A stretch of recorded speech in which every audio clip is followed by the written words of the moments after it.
ahorita es la discusión. Entonces, lo que vamos a hacer, que ahora empieza la grabación, desde ahora empieza la grabación. Ajá. Gracias, Giovanni. Desde ahora empieza la grabación, pues que ustedes, Yolanda y compañía, nos manden las diapositivas para que tengamos las diapositivas completas. En este problema de los tres axiomas, que pues yo he sido profesora de lógica, sí, se llevaba durante 2000 años, ha sido pues la lógica, primero en la retórica que usaban los antiguos y luego en el medioevo, que se tenían pues todas las discursividades para poder trabajar. Y finalmente, a finales del siglo XIX, a finales del siglo XIX, toda la matemática se empezó, como es un lenguaje, estamos considerando la matemática como un lenguaje, ¿cierto? Un lenguaje universal, se partió de estos tres axiomas para hacer todo el constructo de la matemática que usamos hoy. ¿Listo? Entonces el axioma es A es igual a A. Cuando uno dice que X es igual a Y, quiere decir que significan exactamente lo mismo. 2 es igual a 2, o 1 más 1 es igual a 2, o 3 más 2 es igual a 5. Es el axioma de identidad, ¿no? Veamos nosotros como queramos, o 5 palitos es igual a 5 celulares, pero el abstracto de número 5 pues ese es igual. El axioma de la no contradicción, A no es no A. O sea, X es igual a Y o no es igual a Y. Punto. No hay un intermedio para decir, no, pues tal vez, de pronto, etcétera, etcétera, ¿no? Y el axioma del tercero excluido es que no existe un tercer término entre que A es igual a B o A es diferente de B. Sobre estos tres axiomas está hecha toda, toda la computación que hoy tenemos. Toda la lógica de programación está hecha sobre esos tres axiomas. Con los conectores, ¿cierto?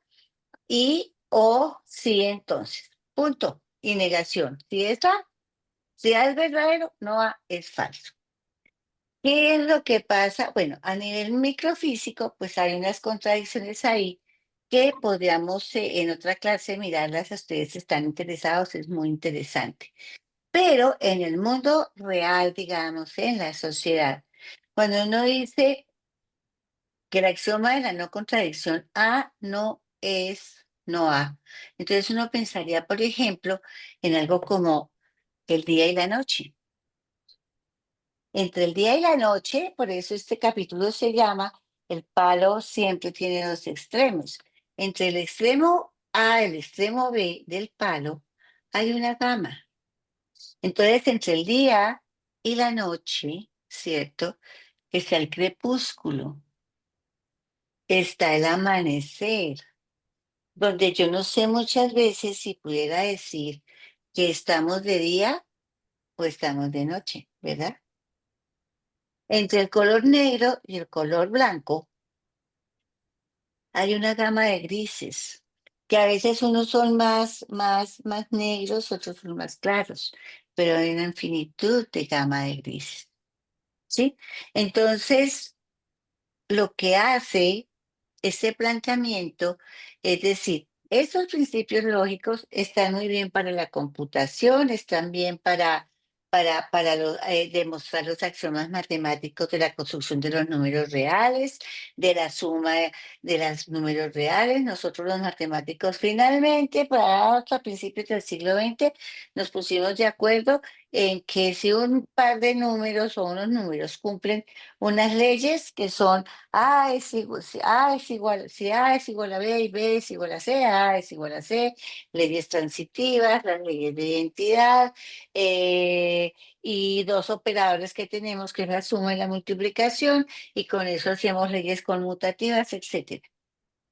Hasta ahí toda esta lógica está muy bien y nos ha ayudado muchísimo en los algoritmos de computación de los cuales nosotros hoy nos lucramos, pues estamos haciendo esta clase precisamente porque se ha logrado esa precisión de los algoritmos.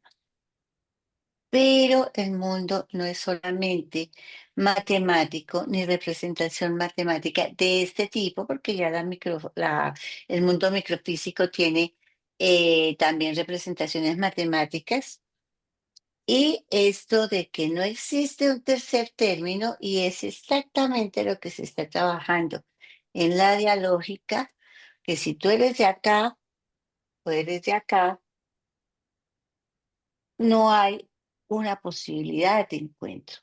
Y lo que se está diciendo es, sí podemos dejar de ser tan dogmáticos, porque esto no es un programa de computación. Cuando tú y yo conversamos, no somos un programa de computación que decimos si A es igual a B y B es igual a C, entonces A es igual a C. Nosotros podemos tener un tercer incluido, que es a lo que va a llegar Pasarán Nicolesco. Podemos tener puntos de encuentro, porque nosotros no somos esas máquinas y no somos esas representaciones matemáticas. Esas representaciones nos han ayudado a comprender el mundo, a dominar la naturaleza, pero pero ese no es todo el conocimiento, eso es parte del conocimiento. Y entonces decir o es blanco o es negro, ya tenemos que acostumbrarnos a decir, miremos a ver, miremos a ver, no es excluyente. Y el español precisamente tiene esa característica, ¿no? La I, la O es incluyente. En otros idiomas la O no es incluyente, en el español sí. Un ejemplo, por esta puerta pueden entrar los fotógrafos o los periodistas. Yo creo que los matemáticos ahí recuerdan ese ejemplo. Entonces yo estoy en la puerta y yo le digo, es que mira, yo soy periodista. Ah, ok, pasa. Mira, yo soy fotógrafo. Ok, pasa. De pronto llega una chica y dice, mira, lo que pasa es que yo soy periodista, pero también soy fotógrafa. Yo también soy fotógrafa. Y la persona le dice, pase. Porque nosotros en nuestro idioma la O es inclusiva, no es excluyente. Algunas circunstancias hace que sea así, ¿no? O yo estoy en Bogotá o estoy en Mocoa, pero no siempre nuestra O es excluyente, ¿ok? Eso para que lo tengamos en cuenta en la belleza porquita de nuestro lenguaje, ¿no? De nuestra especial característica de lo español. Es más, hay una cosa, yo recuerdo, no sé qué poeta hablando con otro poeta, no me acuerdo de García Márquez, hablando, un escritor de esos hablando con un inglés, con un francés, no lo recuerdo, que le decía, creo que era un norteamericano, le decía a uno, a García Márquez, le cambio todo mi idioma solamente por lo que ustedes tienen, y es tener dos verbos, uno para ser y otro para estar. En la mayoría de los idiomas del mundo eso no existe. Nosotros sí podemos decir una cosa bellísima, que es que estamos siendo. Estar siendo es una expresión que pero muy pocos idiomas pueden darse el lujo de tener. Estar siendo, para que lo pensemos en el tiempo, ¿no? Nosotros estamos siendo. Porque en los otros idiomas el verbo ser y el verbo estar es el mismo. Acuérdense en inglés donde dicen el verbo to be. El verbo to be, ¿qué es el verbo ser o estar? Es lo mismo. Nosotros somos y tenemos la diferencia de estar. Así que nosotros, hablando de tiempo, estamos siendo. ¿Listo? Ahí como para para seguir. Eso es lo que significa ese tercer excluido. Y el tercer, entonces, el dice T de tercer incluido. Entonces, no existe ese punto medio.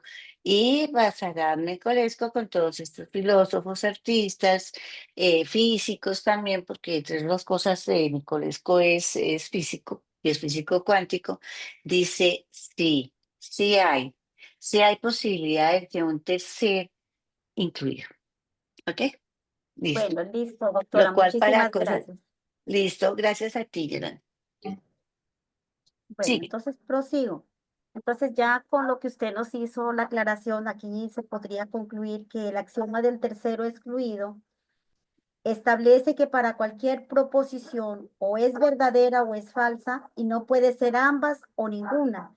No existe una tercera opción, un tercer término que pueda ser a la vez A y no A, que es justamente lo que usted nos acabó de mencionar. Muchas gracias, doctor. Bueno, No, sigo, señora. sigo por acá, pero no me quiso bajar ya el cursor. Es Espérenme, que yo. aquí en la última parte que dice, si nosotros tenemos estos tres axiomas como, como dogma, tendríamos un solo nivel de realidad. Pero nosotros sabemos que tenemos muchísimos otros niveles de realidad. ¿Listo? Sigue. Bueno, muchas gracias, doctora. Encontramos luego la lógica.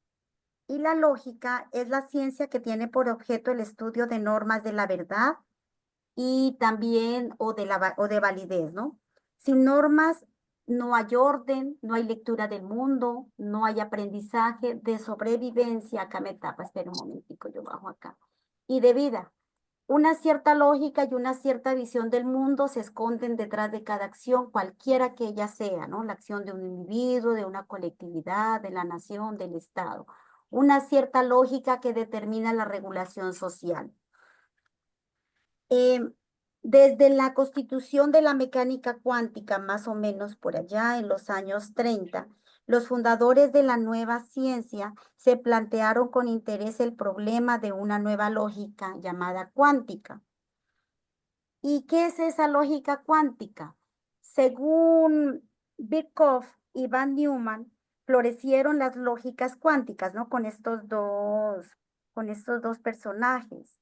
La ambición de esas nuevas lógicas fue resolver las paradojas engendradas por la mecánica cuántica e intentar llegar a un poder predictivo más fuerte que el alcanzado con la lógica clásica. El florecimiento de la lógica cuántica coincidió con el florecimiento de nuevas lógicas formales, sobre todo en el plano matemático. Y durante 2 milenios, el ser humano había creído que la lógica era única, inmutable, inherente a su propio cerebro. Y hay una relación directa entre la lógica y el ambiente. Sí, cuando hablamos de ambiente nos referimos a lo físico, a lo químico, a lo biológico, a lo psicológico, a lo macro o microsociológico. Y el ambiente, el saber y la comprensión cambian con el tiempo, no son estáticos, sino que están en permanente cambio. La mayor parte de las lógicas cuánticas han modificado el segundo axioma de la lógica, ¿no? De la lógica clásica, que es la no contradicción, y se introduciendo la no contradicción a varios valores de verdad en el lugar de aquel que es par binario, ¿no? A, no A. La lógica cuántica, cuyo estatus es todavía controversial en cuanto a su poder predictivo, no ha tomado en cuenta otra posibilidad, ¿no? La de modificar el tercer axioma, que es el del tercero excluido. O sea, este viene a ser ya el contrario al tercero incluido. Y el mérito histórico de Lupasco fue haber mostrado que la lógica del tercero incluido es una verdadera lógica formalizable y formalizada multivalente, porque tiene tres valores: A, no A y T. Y con respecto pues a esto, la filosofía de Lupasco, que toma como punto de partida a la física cuántica, ha sido marginalizada por los físicos y los filósofos, pero ha tenido un poderoso impacto, ¿no? Entre los psicólogos, los sociólogos, artistas o los historiadores de las religiones. Y con relación a Lupasco, pues la ausencia en su filosofía de la noción de nivel de realidad era el aspecto que oscurecía su contenido. Muchos han creído que la lógica de Lupasco violaba el principio de la no contradicción y pues por eso fue que le pusieron, ¿no?, a su teoría la lógica de la contradicción. Pues esto es con relación a la lógica y a la lógica cuántica.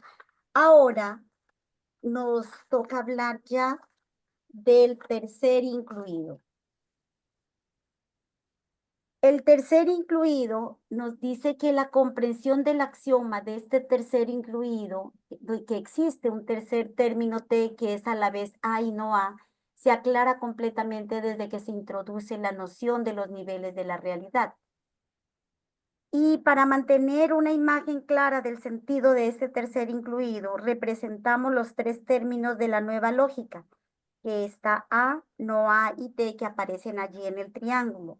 Y sus dinamismos asociados aparecen en ese triángulo en el cual uno de los vértices se sitúa en el nivel de la realidad y los otros dos en otro nivel de realidad. Pues aquí con esto del tercero incluido, en lógica establece que para cualquier proposición, o bien la proposición es verdadera, o bien su negación es verdadera, pero no existe una tercera posibilidad. En otras palabras, algo es así o no es. No hay una mitad o un estado intermedio. Un ejemplo en la lógica clásica, ¿no? Si se dice que la ciudad está vacía, entonces, o bien la ciudad está vacía, que es una afirmación verdadera, o bien no está vacía, que viene siendo una afirmación falsa, y no da la opción de una tercera posibilidad, ¿no? En una situación de la vida cotidiana, cuando decimos o preguntamos, ¿el sol sale esta mañana? La respuesta es sí, si el sol sale, ¿no? Y es no, si no sale.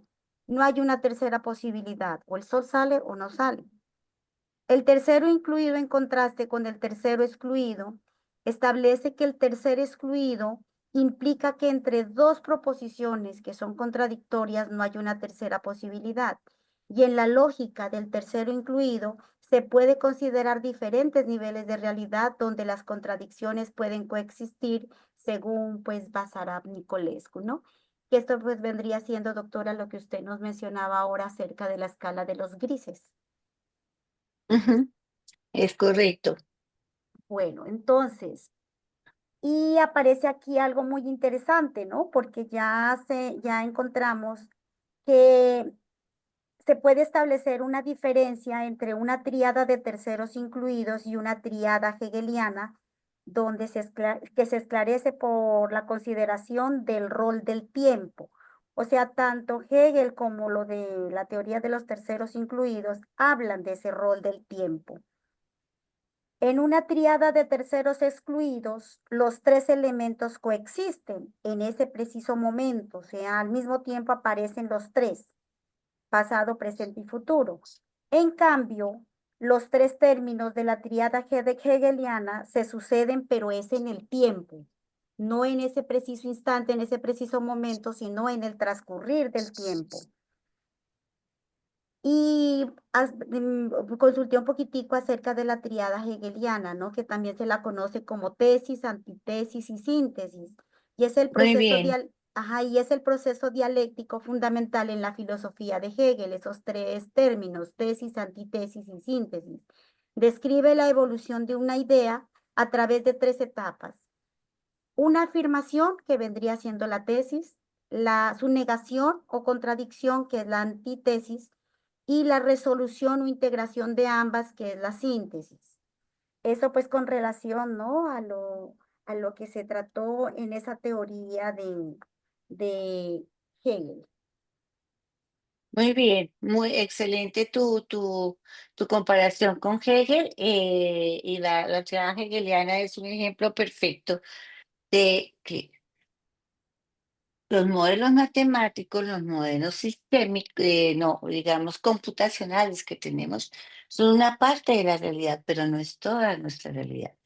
Sí, y otra cosa que querría aclarar ahí es que la lógica matemática y esta lógica formal, con lo cual nosotros hacemos demostraciones matemáticas y con la cual trabajamos trabajamos la computación, digamos, los algoritmos, ¿sí?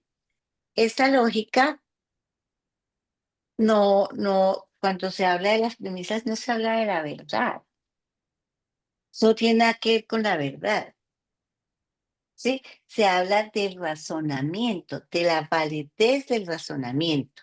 de la lógica. Mm, sí, esa lógica no habla de la verdad, Ujú. entonces si sigo este razonamiento, llego a una verdad, porque los mismos matemáticos han encontrado una cantidad de razonamientos que llega a una cosa que es falsa.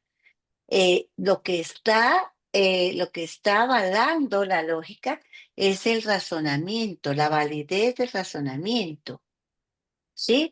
Si hoy, si hoy llueve, entonces hace frío. No hace frío, por lo tanto no llueve. Todas estas reglas de la lógica aristotélica, precisamente, hablan de la validez del razonamiento. Si A y B, bueno, una cantidad de reglas que hay varias reglas de inferencia lógica que hablan no de la verdad de las premisas. De eso no se habla. Entonces yo creo que si entendemos eso, pues entendemos que esto es un pedacito de realidad, un pedacito de conocimiento, ni siquiera de realidad, que nos permite pues avanzar muchísimo en varias cosas que son bastante mecánicas o que podemos trabajar con algoritmos, etcétera. Pero no es todo el conocimiento. Y por eso me parece muy importante lo que hiciste sobre la triada hegeliana, Yolanda. Sigue, por favor. Gracias. Y aquí viene otra comparación, ¿no? Donde dice que la triada hegeliana es incapaz de realizar la conciliación de los opuestos, mientras que la triada del tercero incluido sí es capaz de hacerlo. Y en la lógica del tercero incluido, los opuestos son más bien los contradictorios, ¿no? En la lógica del tercero incluido, que es una lógica de la complejidad y es incluso la lógica más privilegiada, ¿no? Dentro de la complejidad, en la medida en que ella permite atravesar de una manera coherente los diferentes campos del conocimiento. Aquí yo llegué a una conclusión casi que al final de toda la lectura y de todo el estudio y el análisis que le hice. ¿Y cuál es esa conclusión a la que llegué? Que el tercero excluido corresponde a la lógica clásica. Y el tercero incluido es una lógica de la complejidad que busca incorporar al tercero excluido en un nivel de realidad incluyente en el cual existen los contradictorios. O sea, mire que después de leer todo eso, llego a esa conclusión, así que finalizando pues el tema, ¿no? La lógica del tercero incluido no elimina la lógica del tercero excluido, restringe solamente su campo de validez. La lógica del tercero excluido es ciertamente válida para las situaciones relativamente simples. Un ejemplo, la circulación de autos sobre una autopista. Nadie pensaría introducir sobre una autopista un tercer sentido con relación al sentido permitido y al sentido prohibido. Y Muy bien. y tenemos acá, en cuanto a la lógica del tercero excluido, que esta lógica es nociva en los casos complejos, como por ejemplo en el campo social o en el campo político, porque actúa como una verdadera lógica de exclusión. Ejemplo, el bien o el mal, las mujeres o los hombres, los blancos o los negros, la derecha o la izquierda, los ricos o los pobres. Y ya para terminar, pues con relación al título que se le ha dado pues a este apartado, un palo siempre tiene dos puntas, es una metáfora que utiliza Basarab Nicolescu y la utiliza para explicar la importancia de la transdisciplinariedad. En su manifiesto, Nicolesco la utiliza para ilustrar que la comprensión de la realidad requiere la integración de conocimientos y también de perspectivas que, aunque son opuestas, están interconectadas y no pueden ser separadas, ¿no? Eh, ¿Cuál es la explicación que se le da a cada uno de estos apartes que corresponden pues a esta frase, ¿no? Un palo siempre tiene dos puntas. El palo representa un concepto, representa un problema, una situación o un fenómeno a comprender. Las dos puntas representan los extremos o aspectos opuestos que pueden ser identificados en ese fenómeno. Y la frase completa, un palo siempre tiene dos puntas, refiere a que incluso cuando se intenta separar o se intenta dividir esos extremos, ellos siempre están presentes y se mantienen vinculados. Nicolescu utilizó esta metáfora para argumentar que para comprender un fenómeno no se puede ignorar ni desechar uno de los extremos o los aspectos opuestos, ya que la unidad y complejidad de la realidad requieren la integración de ambos. En otras palabras, la transdisciplinaridad implica la capacidad de ver y comprender la realidad en su totalidad, considerando la interconexión de diferentes disciplinas y perspectivas en lugar de fragmentarla en divisiones rígidas. Pues doctora, esta fue mi presentación, Muy bien, Yolanda, felicitaciones, pues creo que muy, muy bien. pero muy No dura esa sé, lectura, muy dura, doctora. sí es dura. Todo eso es bastante, bastante duro. Imaginemos, por ejemplo, lo que está pasando con la inteligencia artificial ahora, con lo que llaman el algoritmo, ¿no? Que me alimenta solamente lo que yo pienso, lo que yo creo, lo que lo quiero saber. Y los extremos, lo que no me gusta a mí, no me lo muestra. ¿Se pueden imaginar esa fragmentación de comprensión que yo puedo tener sobre la realidad? Ese es uno de los mayores peligros que afrontamos en este momento. Cuando yo busco unos zapatos rojos, me aparece al otro día yo no sé cuántas promociones de zapatos rojos. Eso es Cuando yo cierto. expreso una idea en cualquier Mm. cosa, es que no importa, cualquier idea que yo exprese en las redes, bueno, yo no tengo redes, pero lo veo, sí, que se expresa cualquier cosa, al otro día le llegan todas las noticias y todo es reforzamiento de lo que tú quieres oír. Entonces, imagínense el problema ético tan complicado que tenemos para la constitución de un sujeto crítico, ¿no? Bueno, digamos que esto está bastante bueno. Bueno, doctora, la emergencia de la pluralidad compleja. Pues prácticamente en este capítulo Niculescu analiza el surgimiento de la complejidad. Em, yo lo tomo pues como una ruptura con la visión clásica del mundo, ¿no? Basada pues esa visión en lo que es la simplicidad, la causalidad lineal y la jerarquía disciplinar. Entonces, yo saqué algunos apartados para que miremos más o menos cómo se miró este concepto de la complejidad desde un inicio. Entonces, dice así, la complejidad se nutre de la explosión, de la investigación disciplinaria y a la vez la complejidad determina la aceleración de la multiplicación de las disciplinas. Se extiende implícitamente a todo el conocimiento humano. Sin embargo, es cada vez más difícil e imposible la comunicación entre las disciplinas. El ideal de de la simplicidad de una sociedad justa, fundada sobre una ideología científica, se derrumbó bajo el peso de una complejidad multidimensional. Edgar Morin subraya que el conocimiento de lo complejo condiciona una política de civilización. La complejidad en la ciencia es primero la complejidad de las ecuaciones y de los modelos. Es por lo tanto el producto de nuestra mente, que es compleja por su propia naturaleza. Está entonces también en la naturaleza de las cosas. Una coherencia asombrosa reina en la relación entre lo infinitamente pequeño y lo infinitamente grande. Un solo término está ausente en esta coherencia. El sujeto queda extrañamente mudo en la comprensión de la complejidad. Falta el tercero incluido, que es el sujeto mismo. Pues en conclusión, yo podría decir que este capítulo plantea que la ciencia, atrapada en su propia multiplicación, digámoslo así, disciplinaria, ha perdido pues como una capacidad de integrar el conocimiento en un todo que tenga significado, ¿no?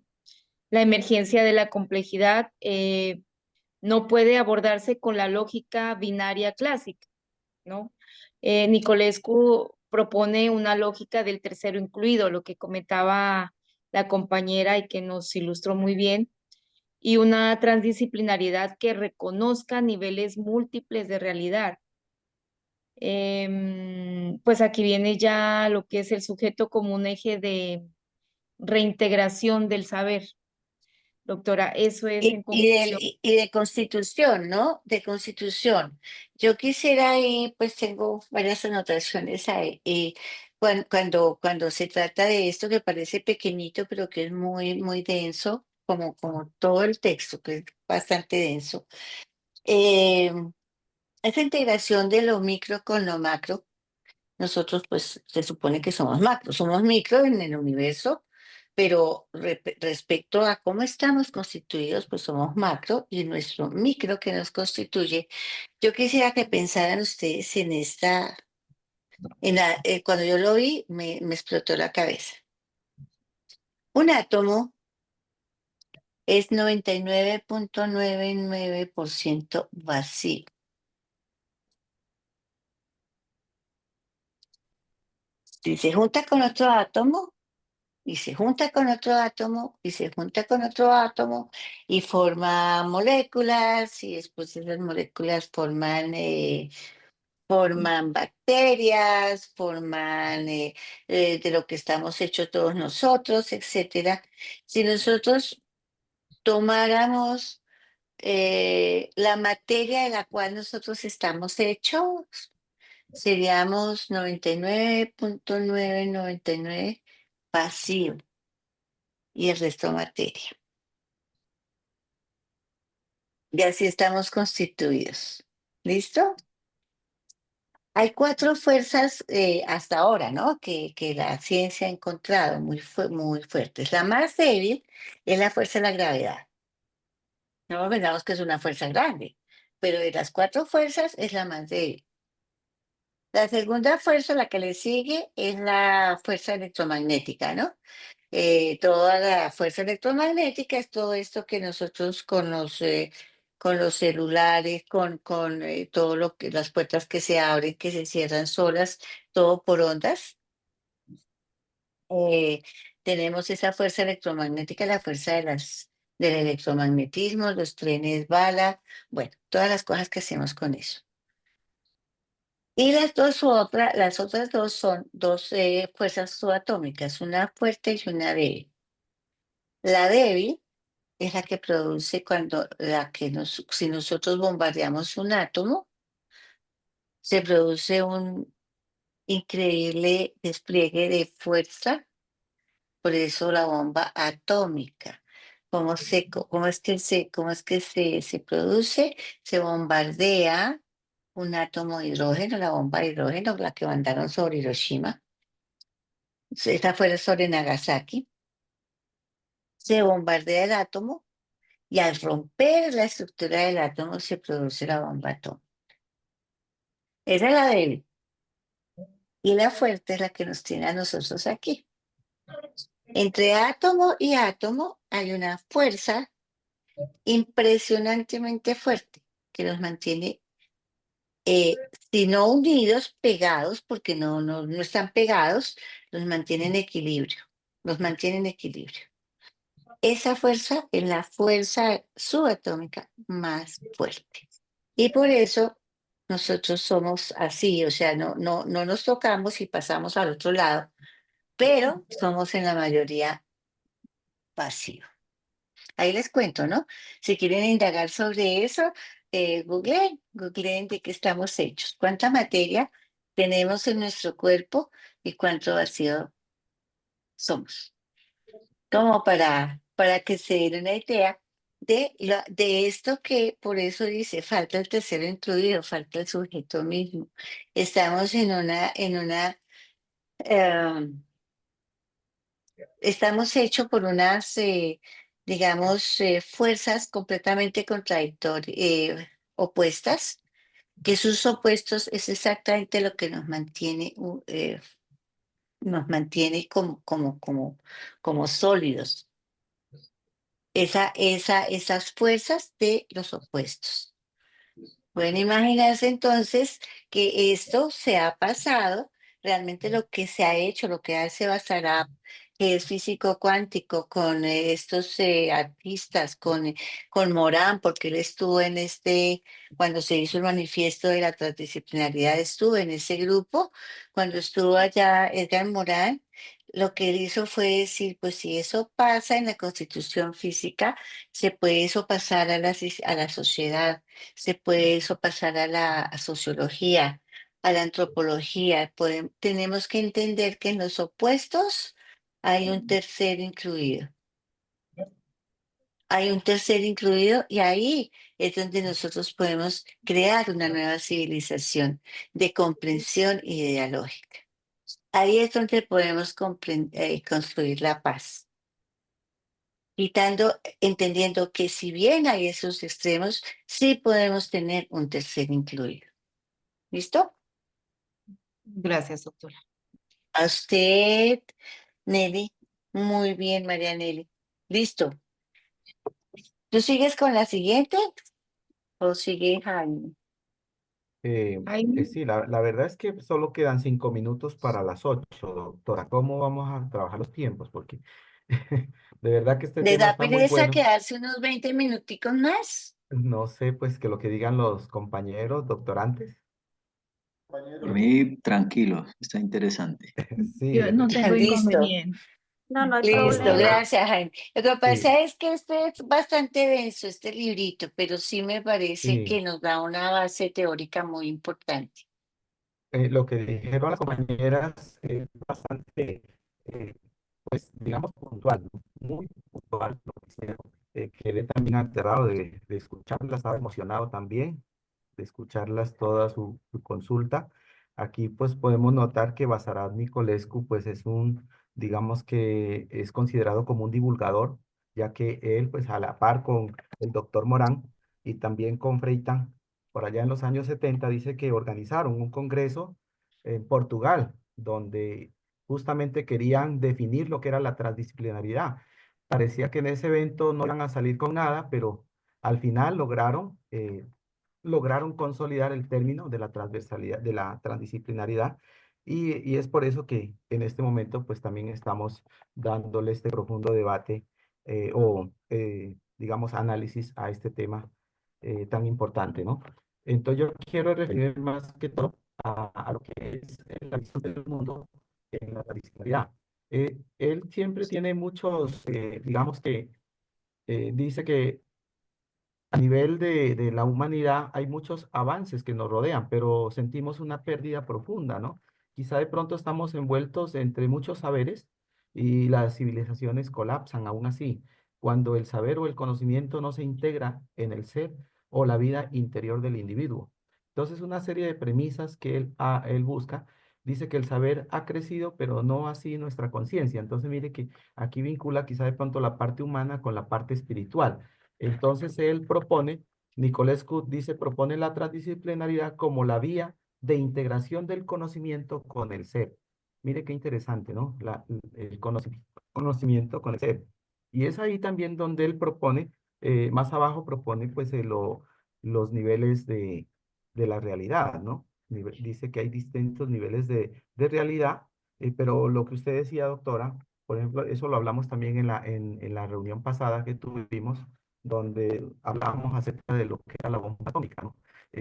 La descomposición del átomo pues, nos llevó a la bomba atómica. Pero yo le decía, ¿qué tal si nosotros componemos el electrón, ¿no? Entonces, mire que el átomo tiene sus partes, pero aún así poder descomponer incluso los neutrinos o de pronto otras partículas más diminutas. Entonces, Nicolescu dice que no existe algo, digamos, que es real directamente o que lo podemos dar por sentado ahí. Entonces él dice que no hay un nivel de realidad diminuto y cuántico, ¿no? Él dice que hay diversos tipos de realidades. Es importante que nosotros podamos entender que él mete o incluye o incorpora dentro de este conocimiento un nivel de realidad conocido como el mundo virtual, ¿no? Y aquí podemos hablar mucho acerca de la IA y aquí nos podemos también volver en ese tema, pues que es bastante profundo. En este mismo sentido, él habla del tercero excluido. Por ejemplo, en el tercero excluido dice que estas lógicas no, no pueden haber de pronto más números de elementos en estas lógicas. Yo me acordaba de lo que era el currículo oculto, doctora. El currículo oculto que está pues en nuestras áreas, que de pronto el ministerio lo ha reconocido como ese conocimiento que está ahí dentro de entre el docente y el estudiante, pero que no se escribe, ¿no? Incluso el currículo oculto que está dentro del mismo estudiante, ¿no? Entonces ahí mire que somos mucho más allá de lo que es la misma materia. Por eso Nicolás dice que la transdisciplinaridad está entre las disciplinas. Mire, lo que usted decía, lo del palo, en la parte intermedia, pues está el crepúsculo, ¿no? Digamos ahí en lo que sería en la noche. Entonces, lo que hay dentro de las disciplinas, también dice Nicolás, lo que está a la vez eh, más allá de las disciplinas, más allá de las disciplinas, y también lo que está en la disciplina, ¿no? Entonces, esos términos lo ponen a uno como a pensar. Hay un ejemplo que es claro también para nosotros poder entender lo que es la percepción de la realidad del mundo en que vivimos, por ejemplo, en la parte de la visión. Cuando nosotros vemos el arco iris, nuestros ojos no son capaces de distinguir, por ejemplo, los rayos ultravioleta o la gama de los rayos infrarrojos, ¿no? Y lo que hay más allá. Entonces, mire, solo miramos una parte y eso lo creemos como realidad. Entonces, Nicolescu dice, bueno, toda esa realidad a veces que nosotros miramos, quizá de pronto la llegamos a humanizar. Y como la humanizamos, entonces creemos que esa es la realidad, pero esa no es la realidad. Dice, no hay una verdadera realidad. Dice, hay algo más allá, más profundo, ¿no? Porque es que nosotros no podemos ver. Y por ejemplo, de esos rayos, pues están los rayos X, los rayos gamma, los rayos beta, los mismos infrarrojos, cualquier cantidad de rayos que se ha descubierto. Y nosotros no los podemos entender. En la misma naturaleza humana, ¿no? Por ejemplo, yo he dicho, lo digo así y a veces le saco la piedra a más de uno de mis estudiantes cuando les digo que las mujeres son 67 veces más inteligentes que los hombres, ¿no? Entonces, ¿pero por qué, profe? Le digo, pues ellas tienen un sexto sentido, entonces nos ganan a nosotros. Nosotros hablamos de 5 sentidos en nuestra realidad, pero las mujeres tienen un sexto sentido. Ahora, cada sentido viene con sus diferentes niveles de realidad también. Cada sentido, entonces, la mujer respecto al hombre, si lo ponemos desde ese punto de vista, pues tiene mucho más sabiduría, más conocimiento que el hombre, ¿cierto? Desde ese punto de vista. Entonces, mire que Nicolescu, eso es lo que trata de hacer ver en la realidad de nosotros. Él se va digamos, no en contra, pero sí le hace una fuerte crítica a esa ciencia clásica, ¿no? Donde ellos tratan de decir, bueno, no es esa premisa que si no es verdadero, pues entonces es falso, ¿no? Como la tabla de verdad que usted hablaba desde el punto de vista de las matemáticas.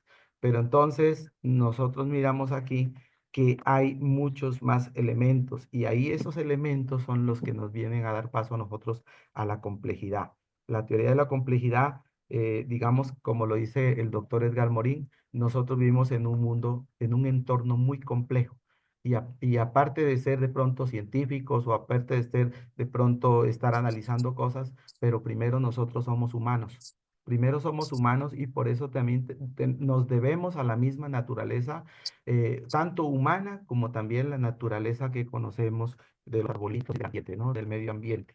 Entonces es bueno que podamos entender todos estos apartes que vienen ahí con todo este tema de la transdisciplinariedad esos pilares, esos pilares que propone, ¿no? De la transdisciplinariedad, de los niveles de realidad, del tercero incluido y la complejidad, pues esto es lo que lo han llevado a basar a Nicolescu prácticamente, pues a hacer como un hito en la historia de todos nosotros para podernos basar en él, porque estos distintos niveles de realidad son los que tratan de unificar en últimas tratan de unificar, tener esa unidad de conocimiento para que no podamos ir avanzando en nuestra vida cotidiana. Yo lo quiero dejar ahí porque pues, estamos un poco cortos también del tiempo, más sin embargo, pues ustedes dirán, doctora, si continuamos o no, porque es que hay temas más profundos también para poderlos tocar desde los mismos tiempos antiguos y podemos tocar, por decir algo, a Santo Tomás, ¿no? Cuando en el tiempo de digamos, en el siglo tercero o cuarto, donde ellos también trataron de darle sentido a la parte espiritual, ¿no? libros antiguos, pero pues, no sé, el tiempo es bastante corto, creo yo, para poder tocar Jaime, esos temas que más te está profundos. cortando la comunicación. Sí, entonces, No sé Se si los pues, escucha demás lo escuchan. entrecortado, se escucha Te entrecortado, escuchamos Jaimito. entrecortado. sí, lo que pasa es que estaba, no sé si ahí me Perdón, están una escuchando bien. sugerencia, Sí. suele mejorar el audio cuando la persona que está exponiendo se desconecta los auriculares, eh, desconectar del equipo los auriculares que tienes No puestos, yo creo puedo que ahí porque mejora. mi ¿No se equipo es un puede? equipo muy viejito, es muy viejito y Ah, si me desconecto no suena bien. Jaime, Ajá, cuando ah, tú eso. pones Entonces voy a el tratar, sí, micrófono ya cerca de tengo. tu boca, se te Sí, escucha bien. ya lo coloqué aquí, correcto, ya lo Perfecto. coloqué aquí, correcto. Sí, entonces es importante entonces que podamos nosotros poder mirar esa parte, ¿no? Lo otro es entender también la transdisciplinariedad respecto a la unidad abierta del mundo, ¿no? El mundo no es único ni plano, es multireferencial. Hoy en día podemos ver, por ejemplo, mm, digamos, esa pugna que existe entre los que somos, que creemos que la Tierra es redonda y hay otros que dicen que la Tierra es plana, por decir algo, ¿no? Y están diciendo que por más allá de la Antártida hay otros continentes. Entonces nosotros no sabemos si vivimos realmente en una esfera, como hay otros que dicen que tampoco hemos salido a la Luna, ¿no? Entonces hay muchas teorías que nos ponen a nosotros a pensar esos niveles de realidad que tal vez desconocemos. Y la realidad no es un bloque único, dice. Es multidimensional, multireferencial. No existe un nivel de realidad privilegiado. Todos coexisten y se interrelacionan. No hay un solo mundo ni una sola verdad. El universo es múltiple, es profundo, con muchos planos entrelazados. Aceptar esta unidad abierta es aceptar que nunca dejamos de aprender ni de descubrir. Siempre estamos aprendiendo. La apertura a múltiples planos es la clave para el aprendizaje y la evolución. No hay un solo mundo ni una sola verdad. Eso es lo que dice Nicolás. Y respecto al sujeto y al objeto, pues también él habla del ser humano, que no es un objeto, ¿no? Cada nivel de realidad le corresponde a un nivel de percepción. O sea, todos percibimos el mundo de diferente. Así es, cada uno tiene su propio nivel de percepción de la realidad. Uno comprende de una manera, otro comprende de otra. Están en el mismo lugar, se puede decir. Ahora sí, en el mundo de interno ya de nosotros, cada uno también tiene una cantidad de pensamientos, ideales. Yo me acuerdo una vez que el Maestro Jesús se estaba viendo en la Biblia, digamos, como una parábola, donde él se queda viendo un endemoniado y lo está viendo y entonces en medio de su clarividencia, él le pregunta pues quién es, ¿no? Porque él mira una figura toda rara, al parecer mira una figura toda rara y el endemoniado le dice pues somos legión. Cuando somos legión, pues uno, ya consultando en la historia, en el Imperio Romano, pues una legión estaba compuesta más o menos por 5.000 o 6.000 hombres. Entonces, en ese sentido, imagínense el endemoniado con 5.000 o 6.000 demonios dentro de su cabeza. Entonces, yo digo que el ser humano, desde puntos de vista de la psicología, pues nosotros, cada uno de nosotros tenemos un mundo, digamos, somos un universo también en miniatura. Cada uno tiene un país psicológico dentro de su cabeza, ideas que le están dando órdenes, ideas que le están diciendo es por aquí o es por allá, y a cada momento estamos en una guerra constante, en un continuo devenir, en un continuo buscar de ese conocimiento y de poder encontrar, si es posible, la misma sentencia, como lo hablaba entonces Federico Nietzsche. Es importante que nosotros podamos entender también la misma verticalidad del ser humano, ¿no? En esa parte de la verticalidad, pues hablamos también de lo que es la parte del consciente, ¿no? La parte de la conciencia. Dice, recuperar nuestra verticalidad es importante, ya que atraviesa los niveles de percepción y el mismo conocimiento. Es un fundamento para un nuevo proyecto social. Jaimito, no se Siempre. escucha casi. Ahí, ¿sí? Jaimito, otra Dice, cosa, la doctora aló. Olga también solicitó intervención, está alzando la Ah, manito. ah, bueno, entonces, Sí, Jaime, quería decir que decir lo siguiente, que a pesar de que una cosa es que sí tengamos diferentes niveles de realidad para mirar la realidad, pero eso no es relativismo. O sea, de todas maneras, sí debemos establecer un diálogo y así hemos funcionado y así ha crecido la humanidad. O sea, vamos tú ves lo que yo veo, tú entiendes lo que yo entiendo. No, yo entiendo esto de una forma, yo entiendo esto de otra forma. Hablemos. Así sea con la fuerte triada hegeliana. Yo pienso que esto es blanco. La antítesis, eso no es blanco. Veamos a ver si es posible que lleguemos a un acuerdo. Después de Claro. un gran debate. Entonces, sí, algunas veces se confunde esta coexistencia de los opuestos, digamos, ¿sí? Como una especie de relativismo, porque si tú piensas que esto es blanco, pero y el otro piensa que esto es negro, pues ok, cada uno sigue pensando en lo suyo y bueno, eso es todo. No es eso, lo que queremos es realmente desentrañar y hablar y ser muy rigurosos. Contrastar con las evidencias, contrastar con los datos, contrastar con lo que vemos, contrastar con lo que se nos dice, con los sentimientos, para poder llegar a algunos acuerdos para solucionar problemas, por ejemplo. Eh, no hay que confundir esta forma de diálogos con el rigor, con el rigor que debemos tener. No digo científico, puede ser científico en algunos casos, pero sí con el rigor de conocimiento, no con el rigor investigativo. Hay que ser riguroso.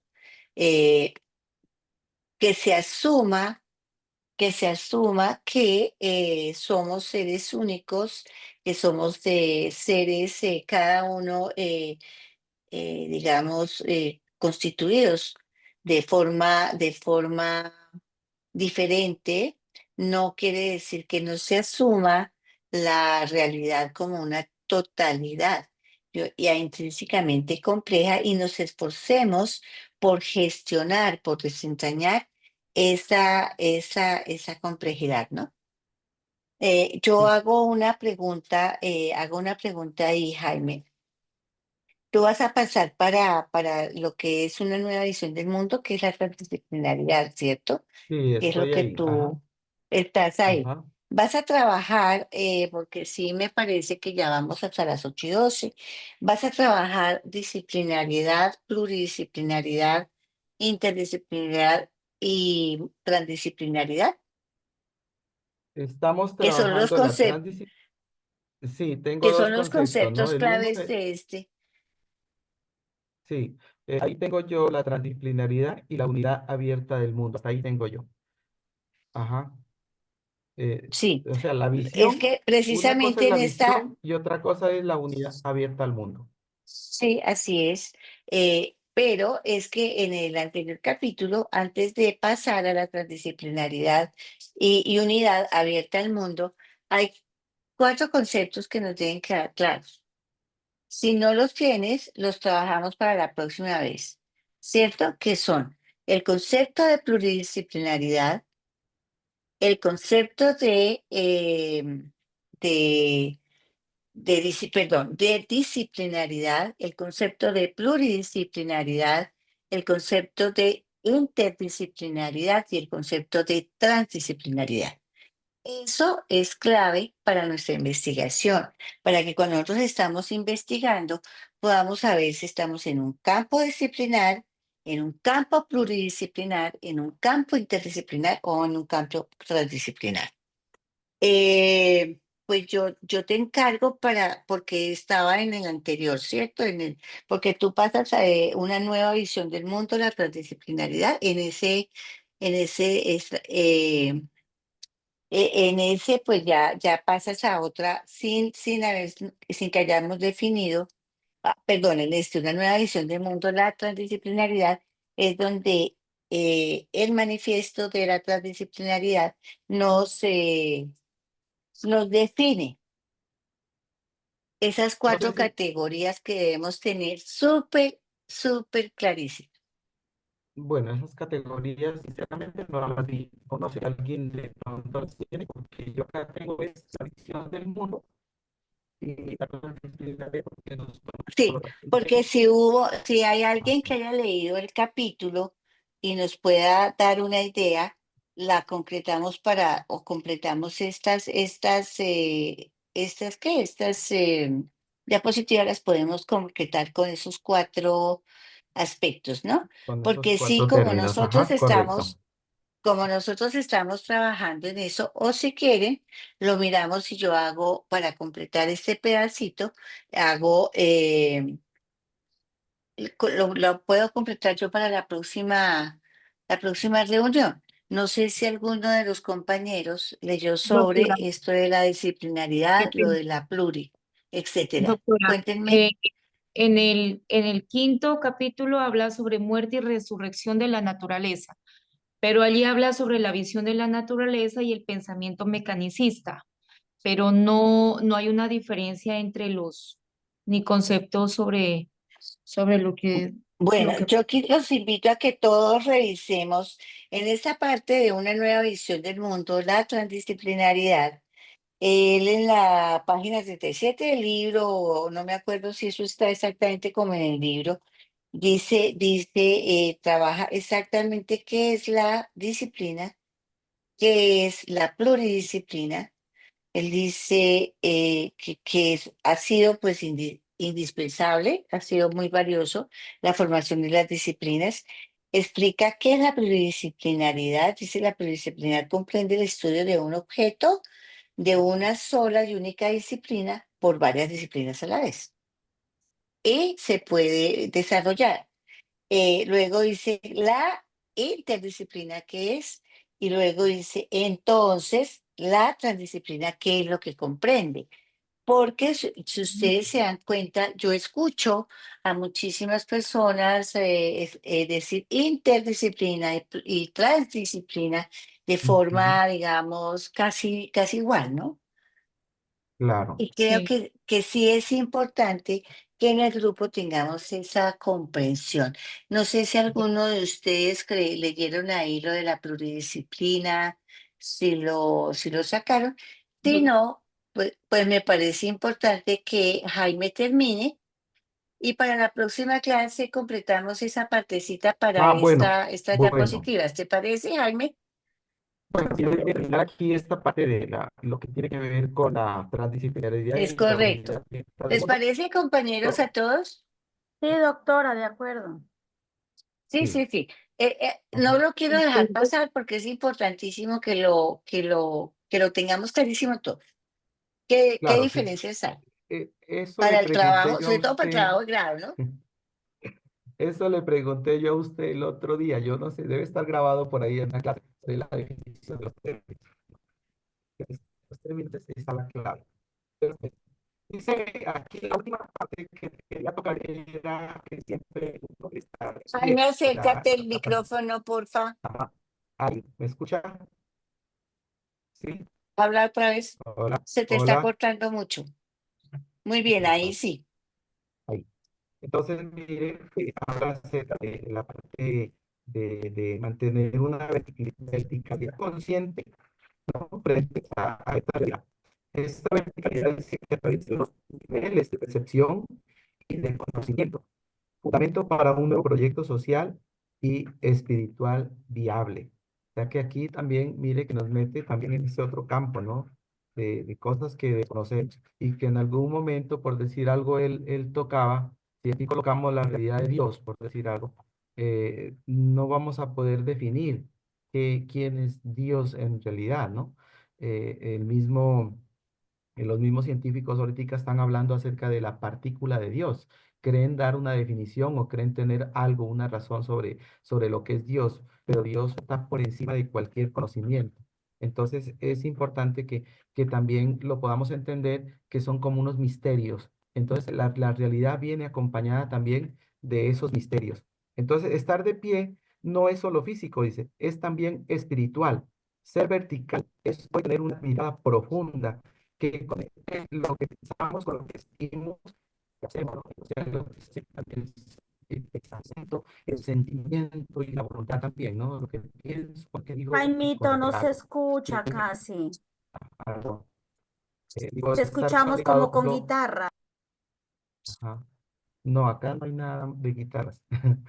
Bueno, a ver, no sé si me Se escuchan escucha ahí. muy Eh, entrecortado, como con guitarra se escucha. sí, no sé qué pasa. Pero bueno, entonces aquí lo que importa es que nosotros podamos entender que la transdisciplinaridad no es solo un enfoque académico ni una técnica, es un modo de vivir. Eso dice como en conclusión. También es un cambio profundo en cómo comprendemos el mundo y a nosotros mismos. Y por último, dice que nos invita a vivir un cambio radical con conciencia, apertura, conexión y profundidad y a reflexionar en cómo habitamos este mundo. Quería dejar hasta ahí, doctora. Muchas gracias, Jaime, ¿no? ¿Cómo habitamos nosotros este mundo con los diferentes niveles de realidad? Nuestros niveles físicos, afectivos, espirituales. ¿M? Sí, Es muy bello esto que propone este manifiesto de la transdisciplinaridad.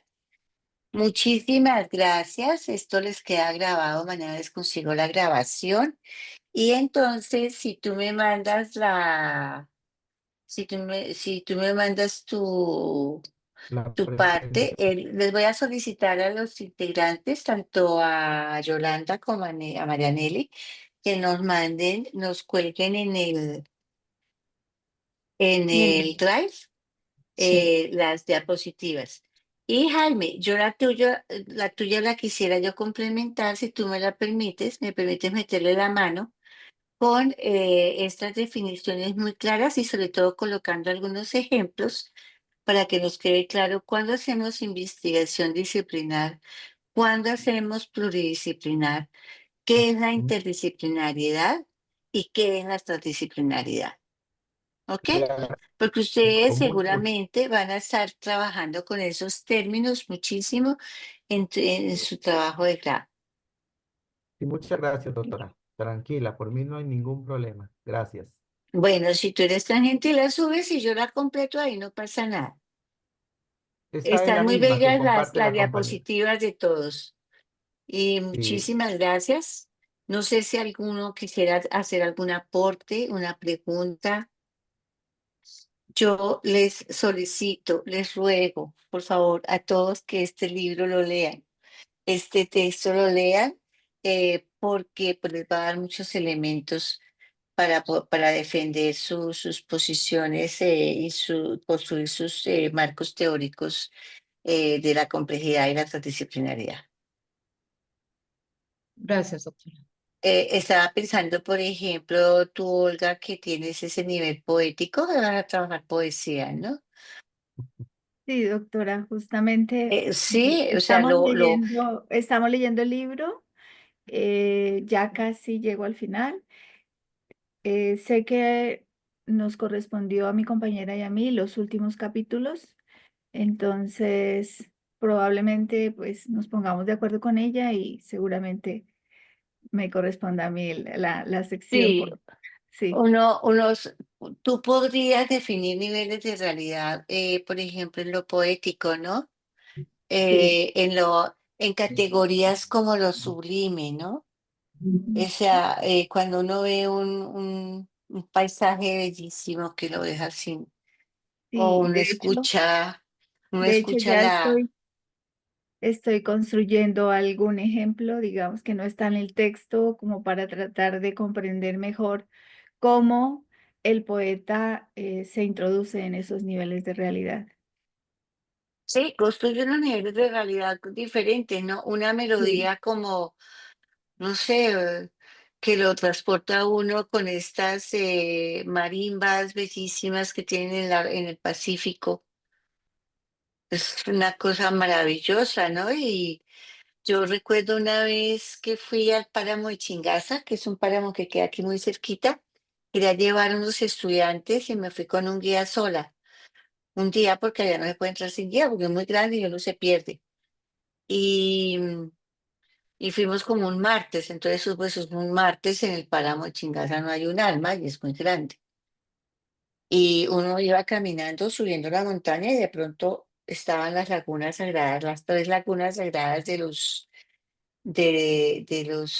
muiscas, y había un silencio y yo decía, pues, esto no puede ser casi real, o sea, esto que yo estoy viendo y estoy sintiendo es, o sea, si, si se pudiera pensar en Dios, se pensaría aquí, en este momento, y no estoy hablando del Dios cristiano, en cualquier Dios que yo hubiera podido pensar, estaba ahí.